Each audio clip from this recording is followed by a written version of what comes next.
This is Coach Eric Johnson, the brand. And Coach Aaron Thigpen, the source. Guys, today's subject is the awkward athlete.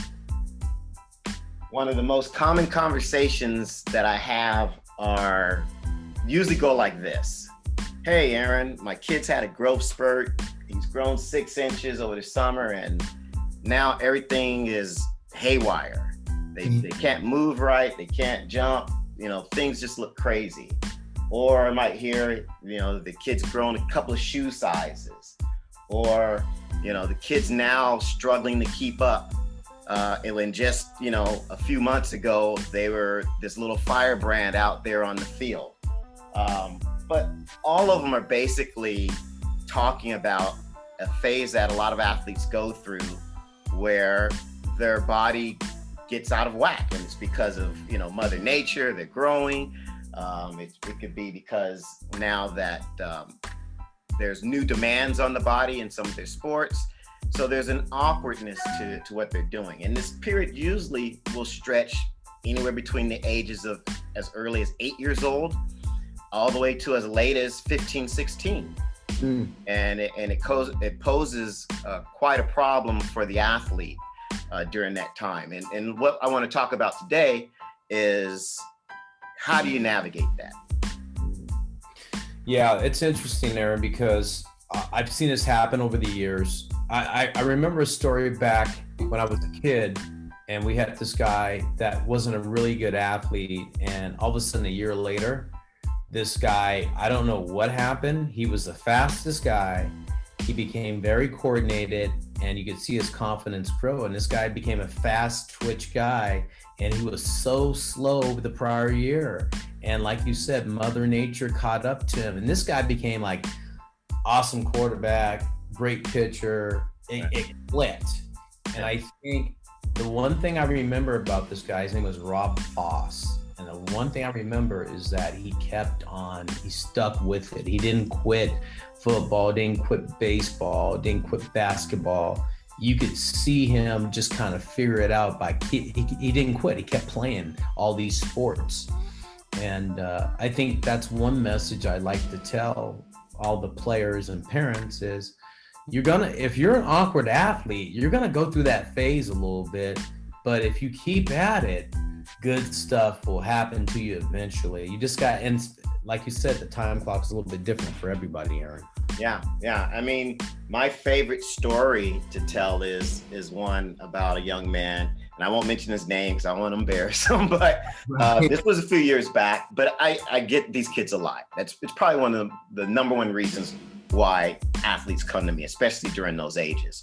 But this was a local kid, and his parents brought him in. He was probably in 6th or 7th grade or something like that. Wanted to play baseball, but you talk about on a scale of 1 to 10, 10 being awkward, he was at 10. But great kid, really was consistent with his training, did everything you asked him to do. The parents were behind him. And you fast forward 4 years later or 5 years later, he was a high school senior. This kid's he's 6 feet, 200 pounds. He's throwing 90 miles an hour. I watched this kid hit the game-winning RBI off the center field wall at the Oakland A's stadium.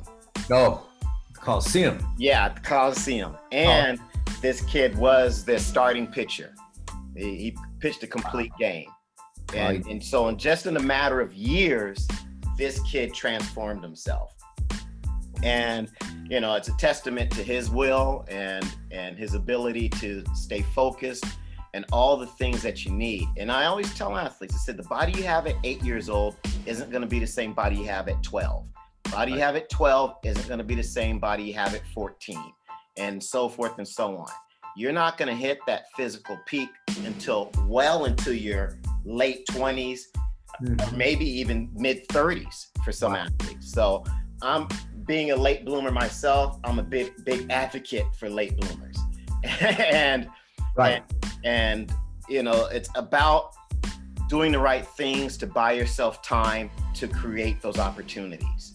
And I think if athletes have that sort of, and parents have that sort of look at it, I think they're gonna find themselves navigating it a lot better. And I have some key things that I think parents and athletes should focus on. And we'll talk about those, but that's just one of those stories that it always makes me smile when I look back at that and remember what this kid looked like and what he grew into. Because part of it is just mother nature. Part of it is the training and the lack of movement skills that an athlete doesn't necessarily have. And there are a lot of different factors that go into that. Right. We currently, Aaron, you and I currently have an athlete that plays in our club at EJ Sports that you're doing this to right now as you're training them. Yeah. And I think you know who it is, but I've seen this player grow from the 7th and 8th grade year, and now he's a sophomore going to be a junior. And I've seen his and he was a very smallish kid. He was very tiny, wasn't put together very good, but he just, like you say, he worked really hard, but you see the confidence grow. I guess the best thing about it, Aaron, for us is to see that confidence, that athlete's confidence grow and grow. And he's blossoming into a heck of a college prospect as a baseball player now, and it's fun to watch because he's staying to it and he's working really hard. And I tell all those young guys that are undersized a little bit or awkward and they're tall and they're not moving good, don't worry about that. If you just stay with it, you're going to be in a good place. So I know you got some key points you want to mention for the parents and the players. I'll let you start. You hit on one of them, and it's confidence. And that's one thing I like the parents to understand is don't be too hard on your athlete. Part of them being comfortable with their bodies and their abilities comes from their confidence. Mm-hmm. And if you shake that by always being hard on them or always being critical, then the athlete never learns to embrace who he is at that point. And when you can embrace who you are at that point, you're going to be more confident, you're going to move better, and things are going to start to come easier. But if they're always worried about that outside voice barking at them, being too critical, it basically freezes an athlete up. And that's what you don't want. So I urge parents to be supportive and understand that this is just a phase. Now it's a phase that they may need to get some help with, but it's a phase that they can navigate. I like that. Confidence. Love that. Go ahead. No, I just love that confidence. I mean, I see it with the guys all the time, Aaron, and I think it's so important that as coaches, as parents, and when the athlete's confidence is good and it doesn't get shaken, then they can move into places that they never thought they could. Right. As a athlete, and I think it's so important, the confidence thing. And if they want to hear negative stuff all the time, you keep on feeding that information like that. We're not going to get our guys where they need to be. Yeah, basically. That's the truth. They need to hear this constructive, positive feedback to where they're growing and developing. Right. Second point would be encourage your athletes to play. Play is when that exploration can happen, where they can discover what their body can and cannot do, where they can use their imagination and maybe start to develop different movement patterns that are going to be advantageous to them with where their body is at that point. But, they need that opportunity to learn in a non-competitive, non-judgmental environment where they can kind of just free to be themselves and who they are at that point athletically and grow from there. And I think I'm a big proponent of play. I think even as an older athlete, some of the things that my coaches would do with us track athletes, we would just do some things that were almost game-like, and you've got 20-year-olds out there doing a form of tag, world-class athletes doing a form of tag. But within that game of tag, it taught us some acceleration skills. It gave us some different movement patterns from changing direction. And it helped us continue to grow as athletes, even at what might be considered later stages or close to your full development as an athlete. Now, did you play like tag with the flag football things around your waist? You got to pull it, or do you just like you got to tag the guy? Just got to tag the guy. Yeah, because it might just be something impromptu at the end of a workout that we did to kind of help to loosen us up, shake us up. But in any form of play, even, you know, when you look at little kids, there's degrees of athleticism. Right. I mean, so you can watch a kid out there playing hopscotch. Now, I'll be remiss to find a kid who ever plays hopscotch anymore. Right. But there's degrees of athleticism in something as simple as hopscotch. You've got jumping and landing, you've got deceleration, you've got balance and coordination, you've got body awareness and act and control. So there's a lot that goes on in those, you know, again, either strictly play types of forms of play or some kind of sport variation. Do you have any other forms of play? You know, tag is great, hopscotch. I mean, what, you know, I think about these games we were playing, you know, 3 flies up, right? Because it's a ball thing. Yeah. Just different types of games, because it seems to me in this day and age, kids like the game factor that's out. You know, if it's a game, it's cool. Yeah. You see, Yeah. If you're just training a guy regimen, like I'm on a baseball field, we're going to do these drills and stuff, you know, that can get mundane to a certain aspect. But to say all of a sudden, okay, guys, we're getting out of this drill, we're going to go play tag for 5 minutes. Yeah, you know, it's funny that you mentioned that. I just kind of had a thought, and I'm like, you know, we as kids, we didn't have a lot of the things that kids do now, so that they're a lot more structured, and you got computer games and things like that. We just kind of went out and played. Right. And that was natural for us. And I just kind of had a flash thought that, you know, you're right. Actually, there's a push for the gamification of training now.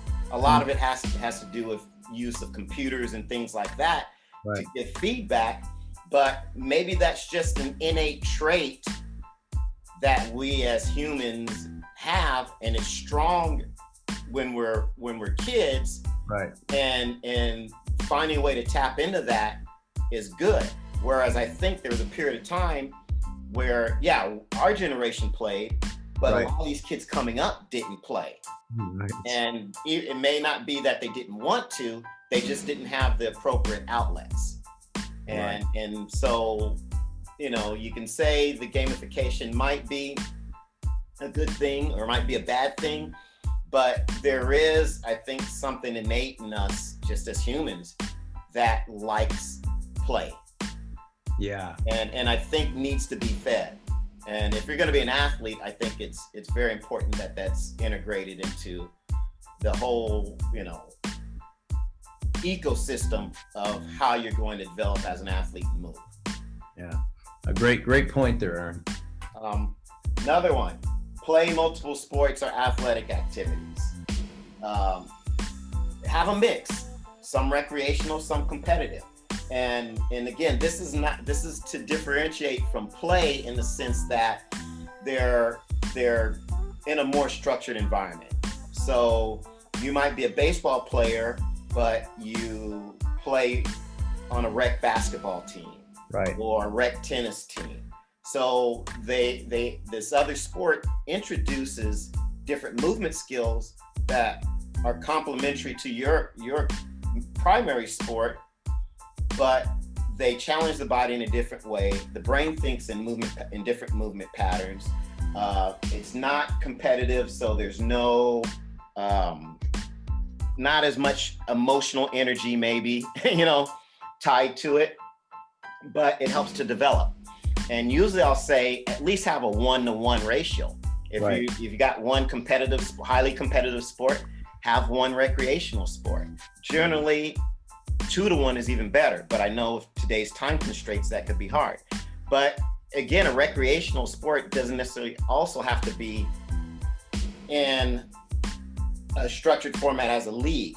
Maybe just go out and play that sport on a regular basis. So maybe you golf, you know, and that's a recreational outlet. Or maybe again, you play tennis, that's a recreational outlet. Or you pick up basketball. Right. But you want to have that balance. Yeah. And I think that helps with an athlete's development. Yeah, because it seems like, you know, the cross training, you know, if you talk about cross training Here's a term that's not really mentioned that much is cross training. You know, Bo Jackson, Bo was playing basketball and was playing baseball and football. And then you had Bryden Jordan was playing football and baseball. Also Deion Sanders, baseball and football. We don't see those crossover athletes anymore, you know, and those guys were exceptional athletes, first of all. Right. And I think it helps when you play these crossover sports, like you say, multiple sports, man, it increases, I think, your ability to have instincts. I believe that. Not only is it good for that awkward athlete, but your instincts and your ability to kind of see things differently, it enhances your ability. So when you get into the sport that you actually play, you've encountered something different instinctually that maybe you didn't realize before as you were just playing that one sport. And so that awkward athlete, when you're playing those sports, I think that only enhances your ability to develop into a coordinated athlete. Right. No, I wholeheartedly agree. My final point would be find a professional who can provide some structured programming. You want for some kids, they're going to need to be taken through these movement patterns and develop these movement skills, just like they would learning their ABCs or their mathematics. And so you want to have someone who gets them on the right path of having those movement patterns done properly, because the greatest thing about the body is the worst thing about the body. The body learns to adapt, but it can also learn to adapt improperly. And so you want to introduce or program the body with the right information from the onset, because it'll figure out a way to do something. It's going to figure out a way to swing that bat. It's going to figure out a way to run. You know, it's going to self-organize, but it may not be in the movement patterns that are optimal for performance in athletics, that don't put the athlete at risk for injury. Right. So getting to someone who can help you with those motor patterns, I think, is important. And that can be at any age. You know, I've had professional football players where we've had to basically reprogram their movement patterns so that they can, you know, do other athletic movements. Right. So it's not age dependent. You know, we learn what we learn through our experiences and through our environment. And sometimes that's going to be conducive to a more athletic body. Sometimes it's going to be conducive to a less athletic body. And it's always going to try and figure its way out. But again, it may do it the wrong way. And that's what you want to correct, especially when you get to athletes who are older. They figured out ways, but they're not necessarily the best way for the athlete. I like that, Aaron. I like that a lot, because I see some of these awkward athletes, when you change their movement pattern, all of a sudden they start to figure out the body balance of their body and they start to function correctly. For those parents who have young kids and you're just starting out, lastly, I would suggest put them in sports like gymnastics, dance, martial arts. And I'm not talking highly competitive outlets, just recreational. Have them go, and take some of those classes and go through, because I think those sports or those disciplines there really help to build a good functional movement foundation for athletes. Because the athletes that I have that tend to learn the fastest, retain movements, and progress at incredible rates are athletes who usually have those backgrounds. Right. All right, Aaron, I think that wraps it up today. This is Coach EJ, the brand. And Coach Aaron Thigpen, the source. See ya.